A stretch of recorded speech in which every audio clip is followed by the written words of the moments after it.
Beneto vision mi kudo le wonu lo jil no fon kan jono kan ho ba mi ko le sekle mi mondo mi so enyo ato khere me ko je kundo no jil no fon kan de le sin ali no beneto me yo mi no ichono itan bono kende u padan tian mi de mi gbodo me hode ko me rena jimi do vi me do po mi pla fi dimbe no comme fi no yodo matin falola est passé. Alias Pépé est passé. Ah, Pépé, on va nous non, mais il est passé aussi, mais il y a soit non nane. Au bolo, il doit mettre au ballon haut. Bon, des lettres y bon mais on tient ou il côté non wabi. Tu mina leko wa nous bijidion. Même mado, nous avons Pépé passé là. Est passé non mais bébé président maturé de Chacus.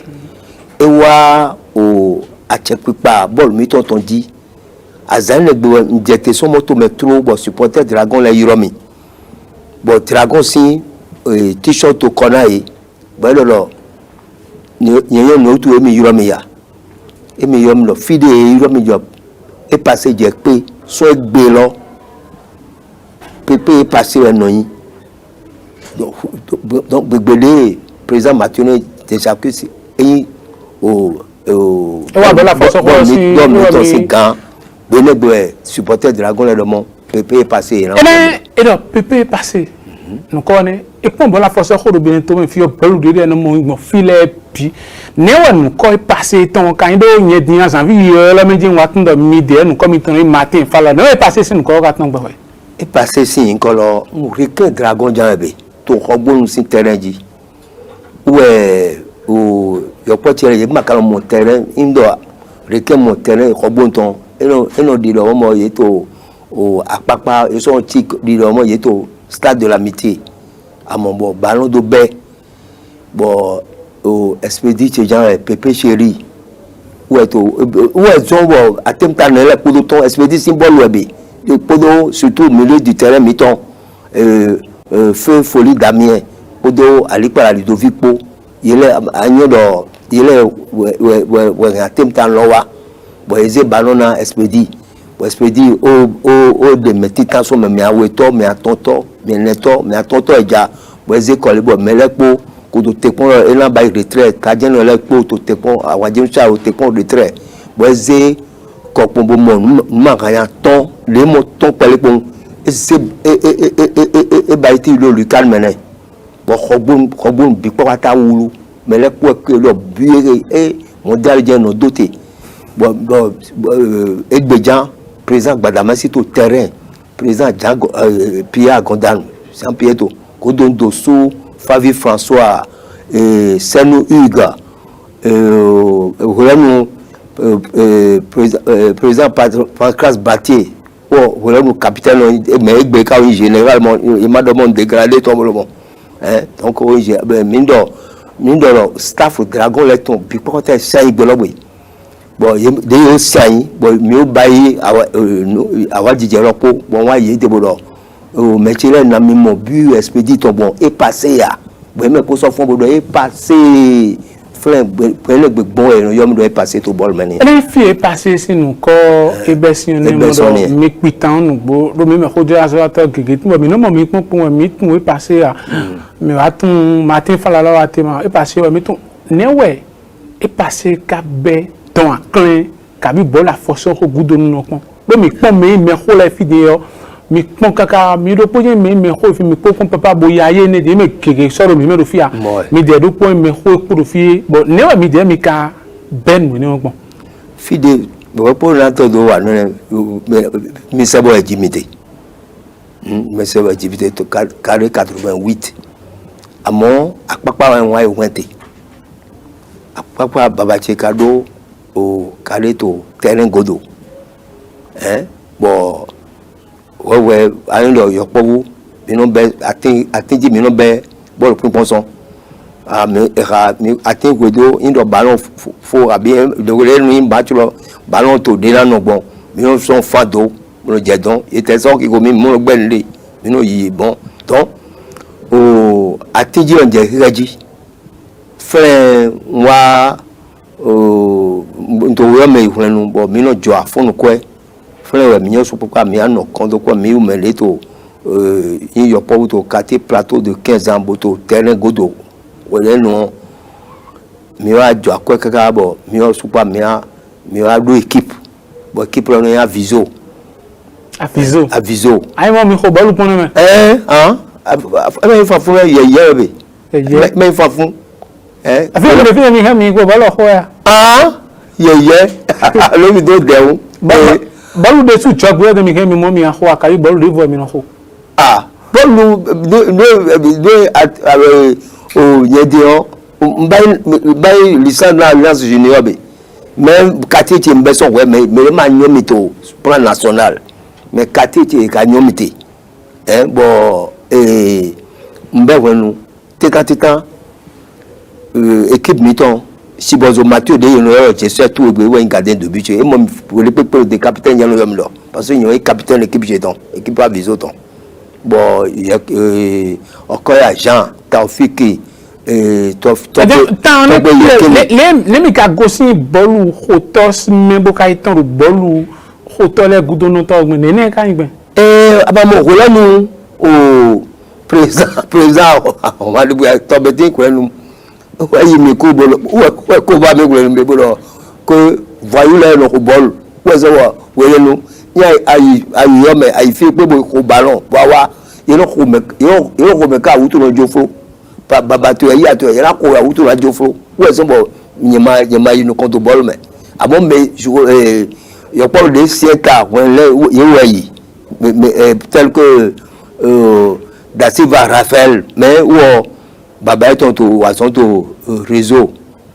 c'est bien romiton no c'est bien mi be balu kun yo bolu nu konton mi pon ko ni ko blo ko na bi mo était les hommes le la mi tebebe do bolu da o meton wa je benedi yen na do son ko lopo yi ko kande ko na bi ka mi de so asita ni ima do ko gba wa lo nu ku mo nto se mi ko mi lo yi lo nu la me ba te do pe nga gbo do ko kande gba egbe onu jeji yo po vu wa mi ne bo jenne bloji ko nu me we ko alias o mbeso me mateudo we aton we achu ko zizile bueno to anya do te ka bo wa les alliance et passé présent quand les goudo nous non bolu te kan bolu nu côté mi ka plat quand les tonkon bo beneto me to beneto me bolu nu côté mi khobo mi pon nu konton fi mi besin da ho mi konton roten we da ho on flé le pot wẹ̀yìn o mi ko alliance au ballon le pot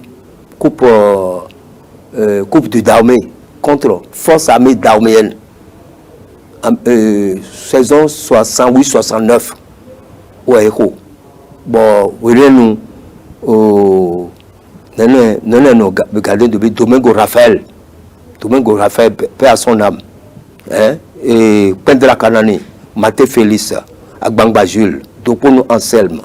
Dovila Koussan Ebenezer Zaché Bonaventure Zaché Kosou François Boko Arthur Toupé Roger Agbenu Abel Agbenu Pierre mi passé mi ton ko la de bo de ko do ko ko mi don ko ni bi o mi si won pon donc mais le classement est contre force armée dahoméenne bon pour nous Justin le poteau mais paix à son âme même Sekiru Amadou Ekobadi capitaine Sekiru Amadou on se au ballon benegbe wele nous ballon tron Dovila Koussansi boy Bonaventure Zachede et tron Bonaventure Zachede ewa Dovila Koussande et tron Dovila Koussande et Boko Atu ou pour Dovipo et d'autres facile boy tron don et Agbenu Abel et so goa nonade et goa Dovila Koussande ou Dovila Koussande zeko bon adjavon Prosper to ouais elle est gauche alliance ton gouvernement adjavon Prosper ouais et bail central le traîner et matin 200 le terre notamment reprise de voler déjà bailler reprise de voler déjà ro et bail reprise de voler ou un roulé bon ballon là et vous filer Ils vont filer. Bon, habit central de 6 mètres. Habit de touche. Et les drapeaux de l'œil. Bon, habit. Ben, les drapeaux de matos, ils ont de dos. Habit alors 6 mètres, il a eu. Voilà, c'est quoi habit de touche au boulot. N'est bon. Il a bu, non, même bu. Non, il y a un drapeau, mi ton golemi. Bon, les drapeaux d'ici. Bon, mais quoi, les ballons là, pour les bon filet, ils vont fileter. Les bon flingue. Bon, habiter tout le moment, à tes drapeaux, à tes vents, pour résoudre le centre. Bon, le centre, bien de prospérer d'avant d'eau sur la sonde de Tosso, Tosso me despédie aux oies, nous l'avons, la sonde de Dovila Koussan, où ils ont allé dans les coupes, où ils ont force à mettre dans le si. Et bon, il y a des goûts d'eau. Et quand Benito me rejoint, et de la force et non requin dragon mais il y a un putain requin dragon ton les micros bon ne connaît pas nous comme ton affifier le ton pour même ben affifier le ton pour même problème et ama segumbo ibademe affifier le ton pour la poussière sort dans la boue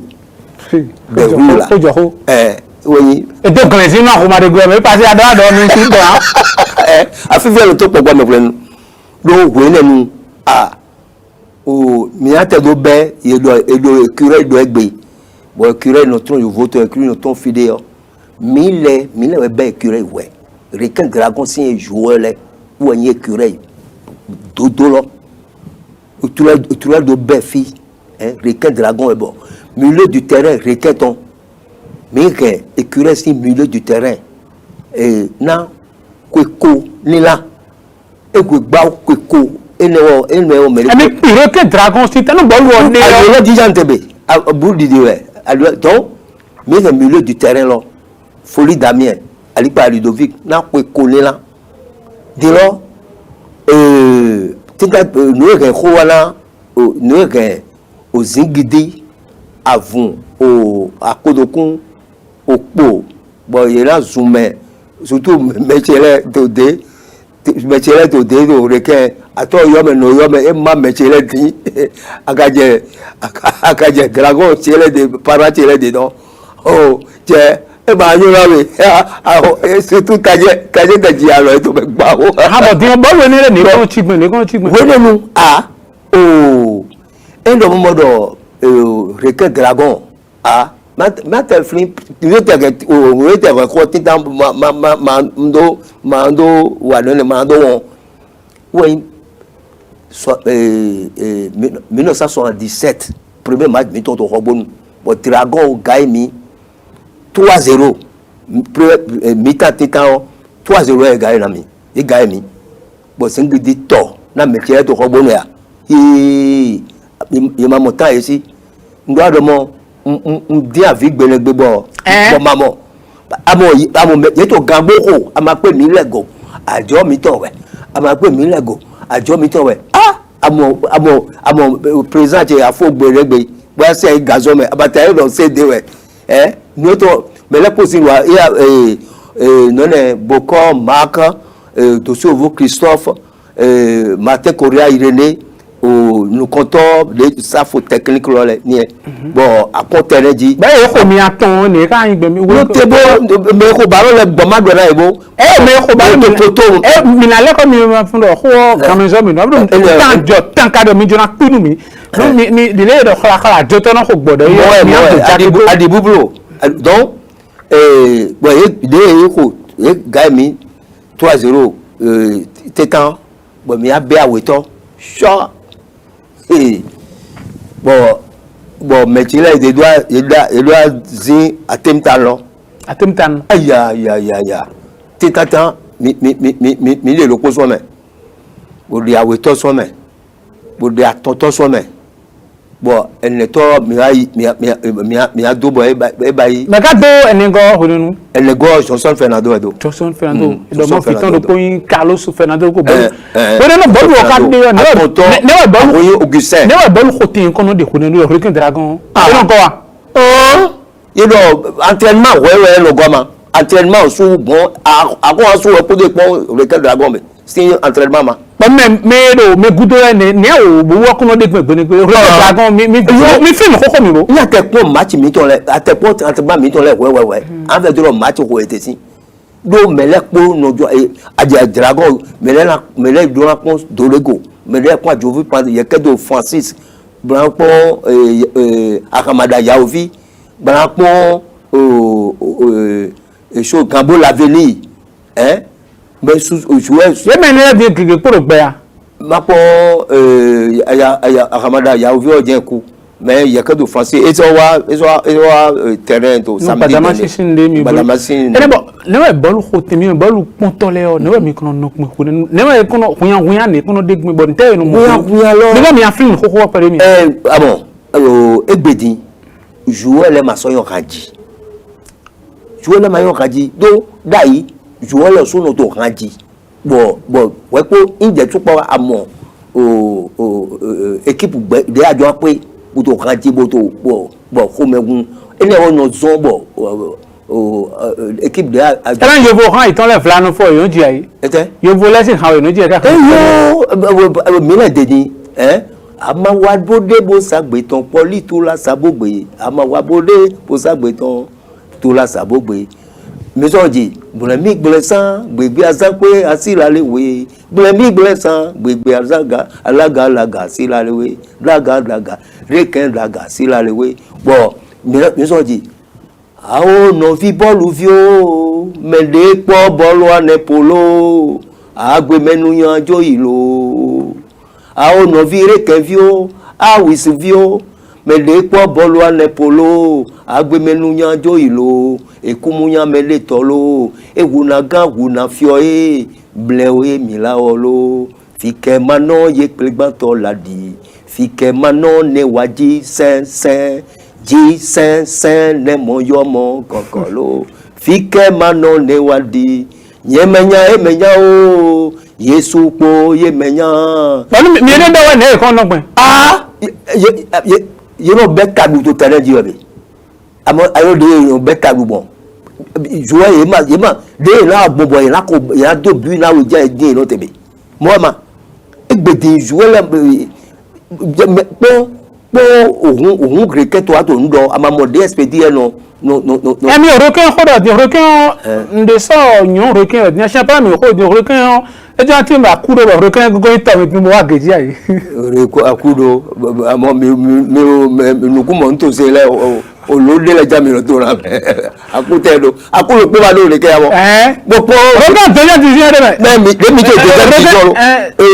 mi jọ ajílẹ̀ première division la deuxième division deuxième division tó bí lẹ́jọ́ ma. ní ẹ̀dọ̀ ǹdè ya ẹ̀dọ̀ requin dragon ẹ̀dọ̀ première division mi yàrá wà première division mi yàrá wà première division àjí àwa tẹ̀lé samedi lẹ́wà yìí aba tẹ̀lé wa nugu ebe mi pe dragon le supo wa dragon o mo cambio po mo ti je po requin na le wa première division you do attemptan ko frère nde attemptan yo to première division abe ke supo bo requin de déjà requin de division to din ton watara wa yo no wa re yan abo watara iko egbe wa so amadu mudashiru mi aro mudashiru wa ti yo e do bolu kudo requin do taton ni po ne po diyan requin mi na mo requin dragon mudashiru vimito mais so bodego Franco Diogo Dorego vimito e ma le dia ye ka to flen il me ado watara maju edon ye to yi alo to alo mebe oui requin dragon si tanu gbobo don aklan lesin apako yo to me na bi mi ka mi ado apa won me wi to na bi mi yemi pon pitan to mi ba te gan fle bi egbedi mito Mali buto mile rodvoka mino idai rodvoka mile no idai mito Mali Burkina wa aje to le medai you know yi un mois à l'avance webe parce que le magnon egbedi gujon yi kaka flen rebi ebe ho me mino dorai yo mi supporter mi so eno pen kudo mine egbedi ministère to supporter go pen kundo bo vraiment surtout to wenu nouveau départ symbole ah nous les poto yi niegbe